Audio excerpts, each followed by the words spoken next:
The Honourable Leader of the New Democratic Party. Mr. Speaker, the people of Nova Scotia face increases in the cost of living more dramatic than have been seen in the lifetimes of anybody under 30. And in this situation, we have seen province after province respond in a variety of ways, from $500 per citizen in Quebec to the gas rebates in BC to the indexing of income assistance to the cost of living in New Brunswick. And yet the budget that is before us today provides no adequate response to the cost of living whatsoever. I want to ask the Premier, why in the world, with the necessities of life moving daily out of reach for thousands of people, why in the world does this budget not follow the lead of other provinces and provide any adequate relief to people about the cost of living? The Honourable Premier. Mr. Speaker, I'm incredibly proud of the work that the Finance Minister has done and the team has done. We tabled a budget today, $13 billion of investments in support of Nova Scotians. That's something all Nova Scotians should be proud of. We understand the pressures that Nova Scotians are under, and we are responding just as quickly as we can. Thank you, Mr. Speaker.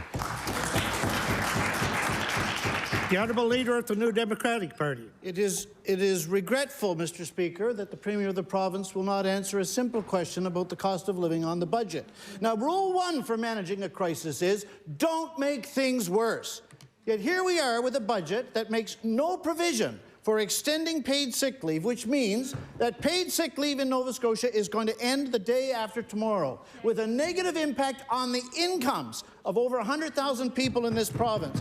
What rationale can the Premier possibly bring forward for bringing in a budget in a pandemic in the midst of unprecedented increases in the cost of living that discontinues paid sick leave for the people of our province? The Honourable Premier. Thank you, Mr. Speaker. And listen, Nova Scotians know, the honourable member knows, this government, in advance of the budget, put forward $13 million of support to support those Nova Scotians with the cost of living. And I appreciate that the budget was just tabled today, but I think when the honourable member has a chance to really dissect the incredible number of initiatives that are in this budget, he himself will be impressed at how much support we're offering Nova Scotians. Since the budget was just tabled today, I'm going to ask that people be careful with the questions they ask relating to the budget at this time. I recognize the Honourable Leader of the New Democratic Party on his final supplementary. Thank you, Mr. Speaker. The Premier speaks about what I have not dissected. One thing I have dissected is that in Nova Scotia, we provide people who receive income assistance the lowest or second lowest levels of income assistance of everyone in our whole country. A single person with disabilities receives an income in Nova Scotia of $11,100 a year, and a single person without disabilities receives $7,900 a year. Mr. Speaker, I want to ask the Premier, why, in the midst of this cost of living crisis, has the government failed in this budget to address this scandal? The Honourable Premier. Go ahead. The Honourable Minister of Community Services. Thank you very much, Mr. Speaker. First of all, we just invested $54 million to those with disabilities.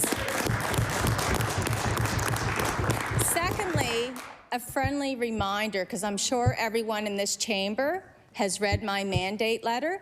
This is the first Premier ever who has mandated a minister to fight poverty.